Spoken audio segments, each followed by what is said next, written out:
우리 말씀을 통해서 말씀 속에 이제 성령의 다양한 이 사역, 성령의 다양한 나타나시는 이 양태 혹은 이 성령님이 어떻게 우리 가운데 역사하시는지에 대해서 우리가 함께 살펴보도록 하겠습니다. 먼저 첫 번째는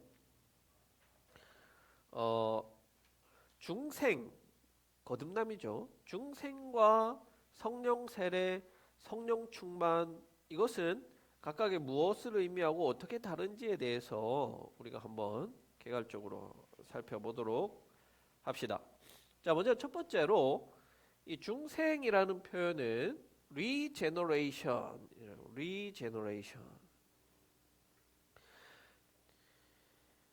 이것은 신약 성경에서는, 그러니까 헬라어에서는 팔링게네시아스라는 이 단어가 쓰여졌는데요. 두 번 쓰여졌습니다. 마태복음 19장 28절과 디도서 3장 5절에 이 팔랭게네시아스라는 이 단어가 쓰여졌는데, 재출생 혹은 새로운 출생이라는 의미, 새로운 출발이라는 의미로 쓰여 있어요. 그래서 이 마태복음 19장 28절에서는 단순히 어떤 사람이 태어난다 이런 의미가 아니라 19장 28절에서는 예수님이 오심, 인자가 오심으로 인해서 새로운 시대가 열렸다라고 할 때 이 팔렌게네시아스라는 단어가 쓰여졌어요. 그러니까 단순히 이건 어떤 뭐 출생 이런 의미라기보다는 어떤 새로운 것이 태어난, 제너레이션이라는 것이 세대라는 말이잖아요. 우리가 다시 새로운 세대, 새로운 것들이 출현했다는 것을 의미하는 그런 표현인 거예요. 특히 이 중생이라는 표현이 잘 설명된 본문을 찾아보자면 아마도 니고데모 이야기가 이 중생에 대해서 잘 설명되어 있는 것을 볼 수가 있죠.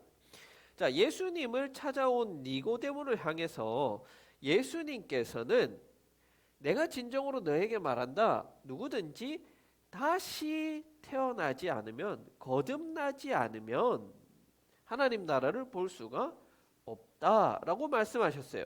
바로 이게 중생이죠. 다시 태어나는 거, 거듭나는 거.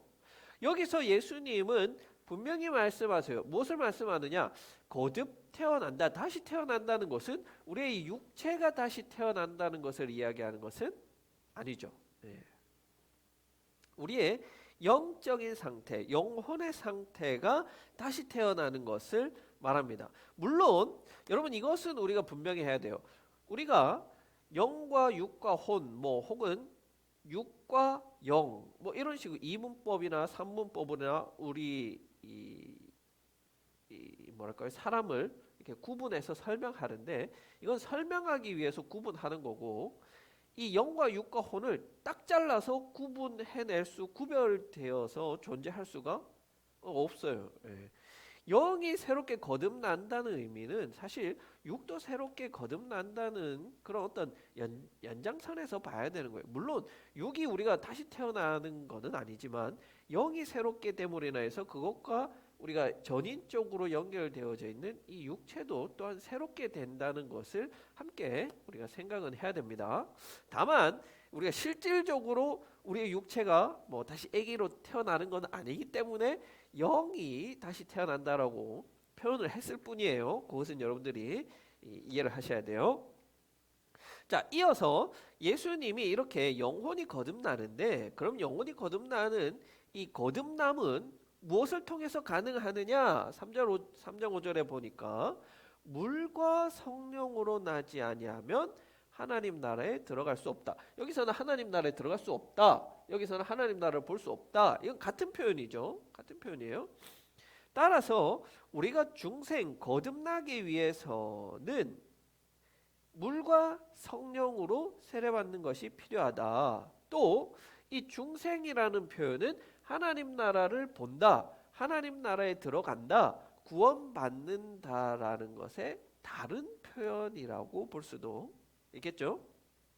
자, 예수님께서 말씀하셨듯이 우리가 거듭나기 위해서는 엄마 뱃속으로 들어가는 게 아니라 물과 성령으로 세례를 받으면 됩니다.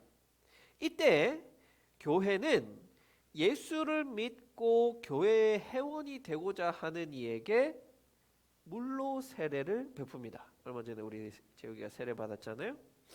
그래서 어떤 이들은 그럼 물 세례와 성령 세례는 뭐가 다르냐? 물 세례는 사람이 준 거고 성령 세례는 하나님이 준 거다. 이렇게 표현을 하는데 여러분 이거는 틀린 표현이에요. 왜냐하면 물 세례는 교회가 결의해서 주고 또 실제로 목사님이 앞에서 집례를 해서 주는 것은 맞지만 목사가 주는 게 아니라 실제로는 삼위일체 하나님을 대신해서 주는 거예요. 그렇죠? 대리자인 거예요. 그렇기 때문에 하나님이 이 목사를 통해서 재욱이에게 또 혹은 성도에게 세례를 주는 것이지, 그렇다면 목사가 세례를 주는 게 아니라 하나님이 세례를 준다라고 봐야 되는 것이잖아요. 그래서 물 세례 역시도 하나님께서 주시는 것이다. 그렇다면 이 같이 하나님께서 주시는 것인데 물 세례와 성령 세례 둘 다 하나님이 주시는 것인데 그러면 굳이 이게 뭐 나누어서 볼 필요가 있냐? 이런 건 있어요. 여러분 물 세례를 우리가 교회에서 베풀 때 또 누군가가 받을 때는 우리가 일정한 기준에 의해서 줍니다. 그렇죠? 우리 교회 같은 경우는 교회에 처음 나오면 4주간은 교회를 다녀야 되고 그리고 4주 이후에 등록을 하고 등록한 이후에는 8주간 세례자 교육을 받아야만 세례를 준다 하는 기준을 가지고 있어요. 이거는 우리 교회가 정한 기준이에요. 그래서 다른 교회들은 이 기준이 달라요. 그에 반해서 성령 세례라는 것은 인간이 어떠한 연유에서든 인간이 줄 수가 없어요. 인간의 어떠한 기준에 의해서 성령님이 오는 것이 아니라는 거예요. 성령 세례는 물 세례를 받지 않은 사람일지라도 성령을 받을 수가 있어요. 성령 세례는 인간이 인위적으로 주고자 베풀고자 하는 것이 아니라 그 사람과 하나님과 둘만의 관계 속에서 오는 것이라고 할 수 있어요. 그래서 물 세례를 받았다고 해서 성령 세례도 같이 받았느냐? 이건 별개의 문제예요. 단적인 예로 요즘에도 많이 성행하는데요. 최근에는 이 물 세례를 받는 것에 대한 이 고귀함, 이 스페셜함이 많이 사라졌어요. 특히 물 세례가 남발되고 있는데 우리가 진중 세례라고 해서, 진중 세례가 뭐냐면요, 군대에서 족파이 줄게 교회 와, 교회 가요. 교회 한 3주 4주 가요. 그러면은 세례 줘요. 그래서 이 진중 세례 하는 사람들은 1년에 막 3만 명의 세례를 베풀었다, 5만 명에게 세례를 베풀었다, 이렇게 하는데 그것 자체로 무슨 의미가 있을까 싶어요. 다만 그렇게라도 하면은 뭐 어떤 대단한 뭐 무슨 효력이 발생해가지고 교회를 제대하고 나면 한 번이라도 더 가지 않겠느냐, 이런 그러니까 세례를 굉장히 신비주의적이고 어떤 영적인 무슨 효험이 있는 것처럼 여기는 이런 태도가 굉장히 잘못된 태도고, 이것 때문에 물 세례가 남발되고 이 세례 받는 것에 대해서 사모함이 없어지고, 그러니까 세례 받았다고 해도 세상 사람들과 별반 다를 바 없는 모습을 보여주게 된다는 거예요. 자, 성령 세례라는 거는 이 중생이랑 연결이 되는데요. 왜냐하면 이 성령 세례는 중생, 거듭남, 구원과 동시에 일어나요. 모든 예수를 주라고 시인하는 이들에게 베풀어지는 세례예요. 이것은 내가 받고 싶어 한다고 받을 수 있는 것도 아니고 내가 주고 싶다고 해서 줄 수 있는 것도 아니고 오로지 단 한 번 예수를 그리스도라고 참으로 고백하는 이 예수를 주인으로, 하나님을 주인으로 내가 섬기겠다고 다짐하는 그 순간과 동시에 일어나는 사건이에요. 즉 중생과 성령 세례는 동시에 일어나는 거예요. 다만 우리같이 이 모태신앙을 가진 사람들은 이 구원의 순간이 언제인지, 중생 거듭남의 순간이 언제인지를 사실 이게 좀 알기 어려워요.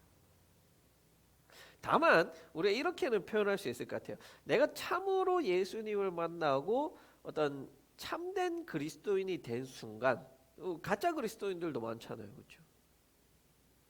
그런 이들이 아니라 정말 이 예수님을 주님으로 시인하고 예수님을 나의 주인으로 섬기겠다고 결단하는 그 순간, 아마 그 순간에 성령님이 임재하시는 이 성령 세례와 중생이 동시에 일어나게 되는 겁니다. 다른 표현으로 하면 성령 세례는 성령의 내주하심이 시작되는 사건이다라고 할 수가 있겠죠. 우리는 예수님을 믿기 전에는 죄와 사망의 권세 아래에 놓여 있어요. 우리의 영혼과 육신이 전부 죄로 인하여서 죽음의 상태 아래 놓여 있어요. 십자가에서 흘리신 예수님의 그 보혈과 예수님을 믿고 회개하면 우리의 죄가 사해지잖아요.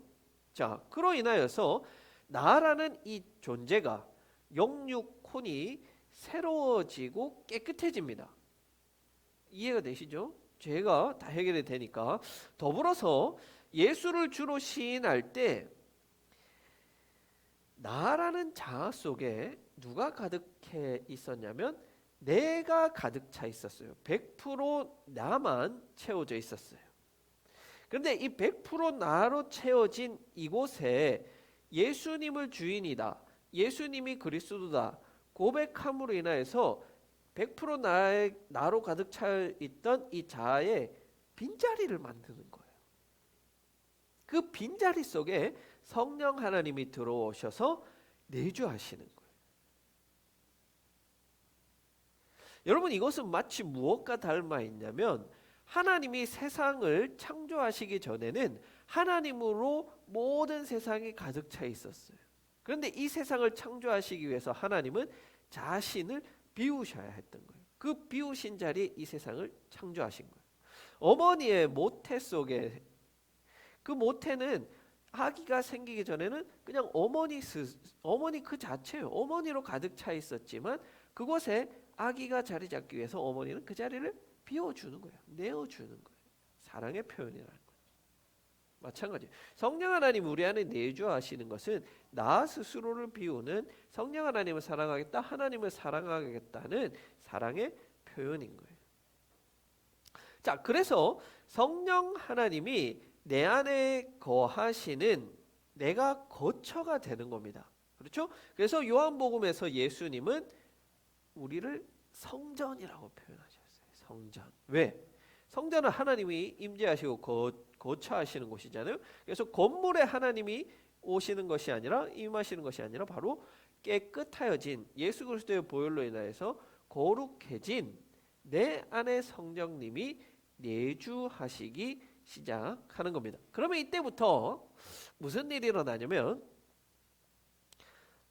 오징어 게임 여러분 보셨는지 모르겠지만 줄다리기를 하는데 그것과 같아요. 성령 하나님과 나라는 자아가 줄다리기를 하기 시작하는 거예요. 땅 따먹기가 시작되는 거예요. 우리는 이 끊임없이 예수 그리스도를 믿는 이 믿음 생활, 신앙 생활을 해나가는 이 과정은 뭐냐면 100% 나로 차여 있던 이 자아 속에 나를 점점 비워가는 과정이 바로 이 신앙 생활 하는 거예요. 내 안에 나를 점점 비워갈수록 내 안에서 활동하시는 성령님의 그 영역은 점점 넓어지는 거예요.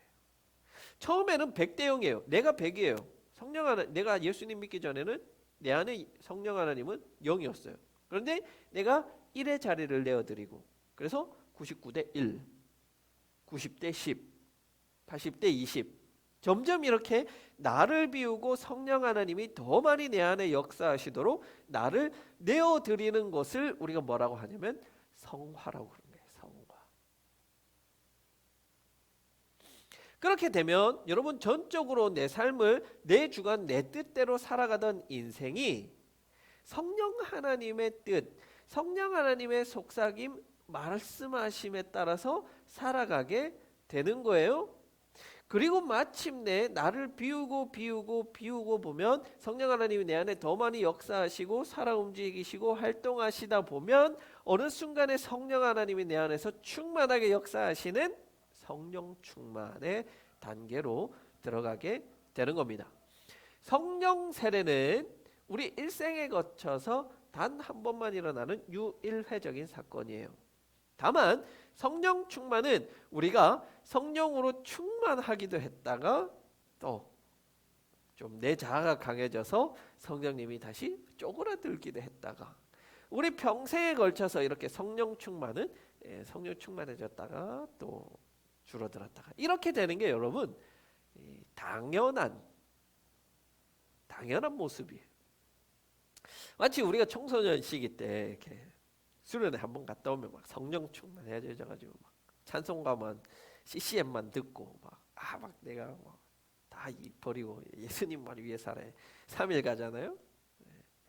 근데 그게 나쁜 게 아니에요. 그럴 수밖에 없어요.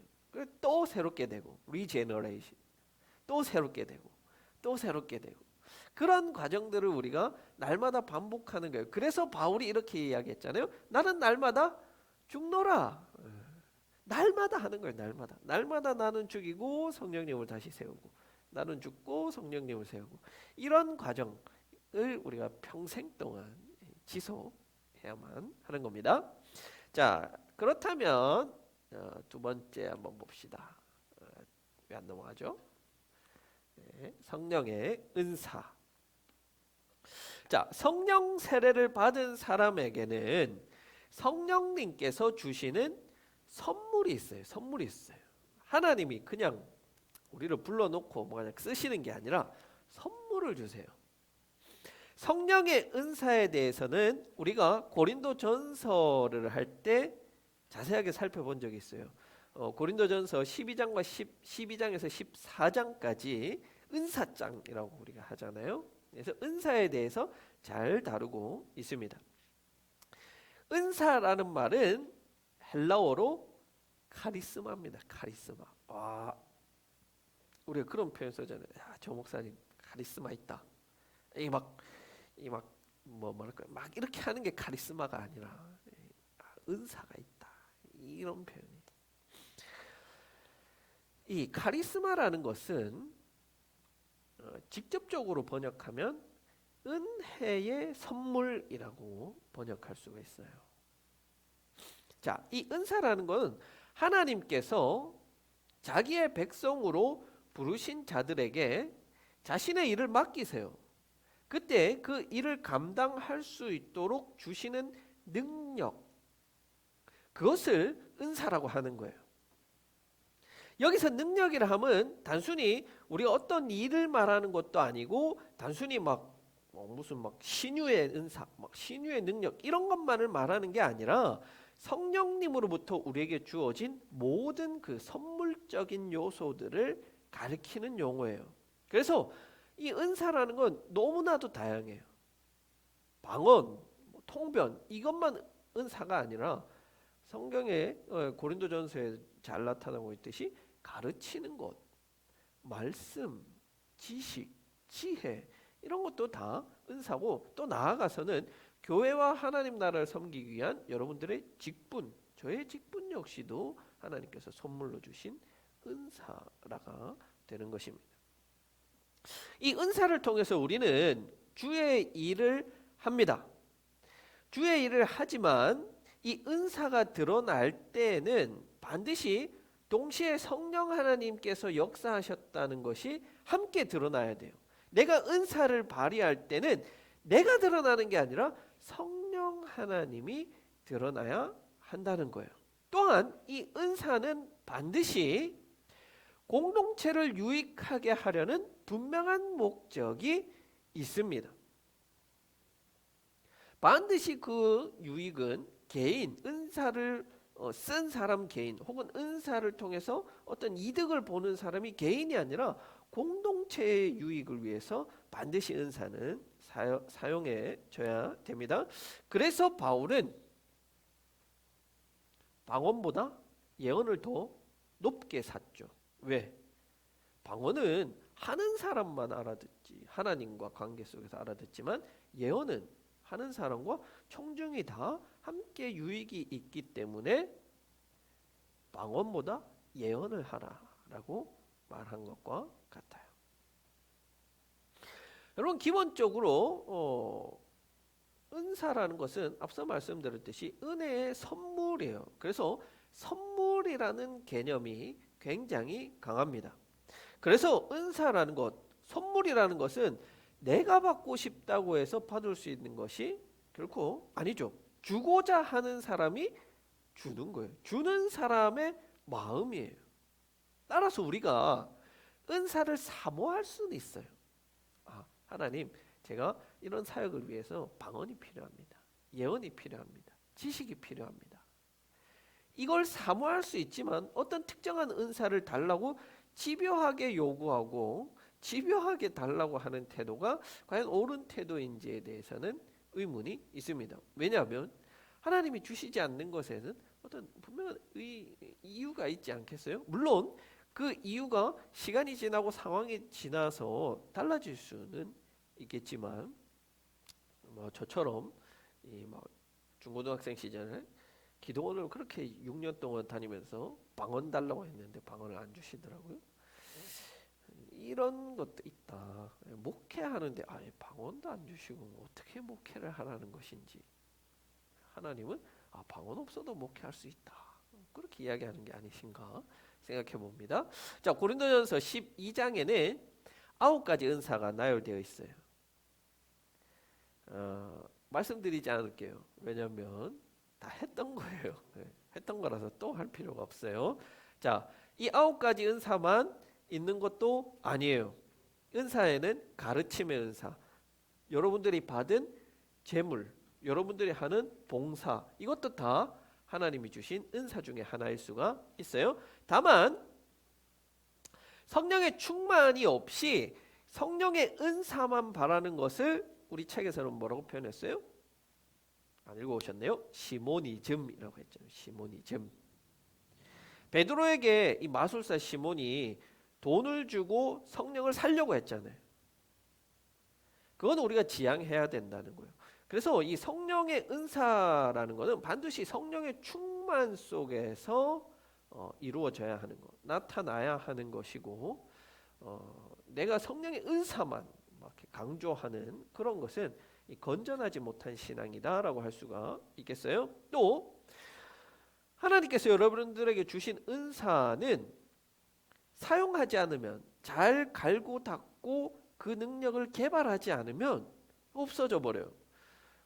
제가 보니까 방언을 받은 많은 분들이 처음에는 막 열심히 하다가 점점 안 하니까 마침내는 방언을 할 줄 모르게 되더라고요. 방언이라는 것도 계속 갈고 닦고 소중하게 여기고 이렇게 해야 되는데, 그렇게 하지 않으면 이게 없어져 버린다는 거예요. 마찬가지, 모든 은사들 다 하나님이 여러분들에게 주신 은사들 잘 개발하고 또 보존하고 소중히 여겨서 그것으로 공동체의 유익을 이루어내는데 여러분들의 은사를 사용하시기 바랍니다. 자, 세 번째, 성령의 열매입니다. 마지막 세 번째는 성령의 열매. 자, 바울은 갈라디아서에서 성령의 9가지 열매, 갈라디아 5장 22절에서 말합니다. 그러나 성령의 열매는 여러분이 다 외우시죠? 사랑, 개역 개정 버전으로 하면 사랑, 희락, 화평, 오래 참음, 자비, 양선, 충성, 온유, 절제. 이 정도는 대학 목사님 하죠. 자, 여기서 바울은 이 성령의 열매를 이야기하면서 요 갈라디아 5장 22절 앞에 나오는 21절, 20절에는 뭐가 나오냐면 육신의 일, 육체의 일이 나와요. 육신의 일은 이러이러하니 시기와 다툼과 성냄과 분노와 이런 것들이 나오고 그에 반대되는 개념으로 성령의 열매는 이렇게 나오는 거예요. 따라서 성령의 열매라는 건요, 여러분, 어떤 하나의 삶의 태도예요, 태도. 성령을 따라 사는 사람이 그 삶 속에서 나타나는 삶의 태도예요. 왜냐하면 이 성령의 열매는 성령의 성품이에요. 성품. 성령님이 내주하실 때 그 성령님의 성품을 우리가 똑같이 열매로 맺어내는 거예요. 나타내는 거예요. 성령님의 성품이 사람들 눈에 보이지 않지만 그 성령님이 충분히 내주하시는 사람의 모습을 보면 그 성령님의 성품이 드러나게 마련이잖아요. 그렇죠? 성령님이 나를 주장하시니까. 따라서 그 내주하시는 성령님이 더 많이 활동하신다면, 더 성령 충만하신다면 이 성령의 열매가 풍성히 맺어지게 되는 겁니다. 궁극적인 목표는 그리스도의 장성한 분량. 성령 하나님이 100% 활동하셨던 그 예수의 모습에까지 우리가 자라나는 것이 목표입니다. 자, 그렇다면 보세요, 여러분. 우리가 성령의 은사가 풍성한 사람, 그것이 많이 드러난 사람은 다르게 말하면 성령 충만한 사람이고, 그 사람은 다르게 말하면 성령의 열매를 충분히 맺어내는 사람이어야만 하는 거예요. 이게 다 연결되는 거예요. 그런데 한국 교회는 안타깝게도 성령의 은사만 너무 막 강조했어요. 그래서 방언, 예언 이거 하면 믿음 좋다 그래요. 그런데 사랑하고 오래 참고 자비를 베풀고 이런 사람에게는 믿음 좋다라는 말을 하지가 않아요. 균형 잡힌 신앙이 아니라는 거예요. 건강한 신앙이 아니라는 표현인 거죠. 그래서 성령의 은사, 성령의 열매, 성령 충만은 같이 가는 거예요. 자, 은사라는 것, 이 성령의 은사라는 것은 앞서 말했지만 선물이기 때문에 우리 마음대로 선물을 받고 뭐 할 수가 없어요. 그러나 성령의 열매는 우리의 삶의 태도라고 했어요. 우리의 의지와 노력이 굉장히 중요해요. 성령의 열매는. 내 안에서 성령님께서 더 많이 역사하시도록, 나를 더 많이 주장하시도록 나를 내어드리고 적극적으로 성령의 열매를 맺으려는 그런 삶의 태도가 반드시 필요해요. 성령의 은사는 교회 공동체를 유익하게 할 것이지만 성령의 열매를 맺어내는 삶은 복음을 전하고 세상의 빛과 소금으로 살아가는 역할을 하는 거예요. 성령의 은사는 많은 경우에 교회를 섬기는 것이 되지만 성령의 열매는 세상을 섬기는 것이 되는 거예요. 그래서 저는 물론 여러분들이 성령의 은사와 성령의 열매가 같이 풍부하고 풍성하면 좋겠지만 조금 더 여러분들은 이 성령의 열매를 맺어내는데 더 노력하는 삶이 필요하지 않겠나라고 생각해요. 나아가서 이 성령의 은사가 크게 드러난 사람들이 성경에 기록되어져 있어요. 하지만 이들 가운데 성령의 열매를 맺지 못하는 이들이 있었어요. 그들을 향해서 성경은 거짓 선지자라고 합니다. 맞죠? 은사도 중요하지만 그에 앞서서 성령의 열매를 맺고자 하는 그 삶의 태도가 너무 중요하다 하는 것들을 여러분들이 기억하셔서 원하기는 우리 교회 이 성령의 은사 그리고 성령의 열매 이것들이 풍성히 나타나는 교회가 되기를 바랍니다. 성령의 9가지 열매는 여러분들 한번 외워봅시다. 오늘 제가 집에 가기 전에 저기 문 앞에 서서 점검을 하고 못 외우면 집에 안 보내겠습니다. 쉽죠? 9가지. 저 사랑, 희락, 화평, 오래 참음, 자비, 양선, 충성, 온유, 절제. 다시 한번 해볼까요? 다 두 개인데 요 네 번째만 오래 참음 네 글자잖아요, 그렇죠? 곧 잘 생각해 보시면 사랑, 희락, 화평, 그리고 네 번째 오래 참음, 자비, 양선. 자비와 양선은 여러분 같이 가요. 이 두 개는 굉장히 유사한 의미예요. 자비, 양선, 중성, 온유, 절제. 이 9가지 성령의 열매가 우리 교회 여러분들 삶 가운데 풍성히 드러나는 우리 교회 여러분들이 되기를 바랍니다.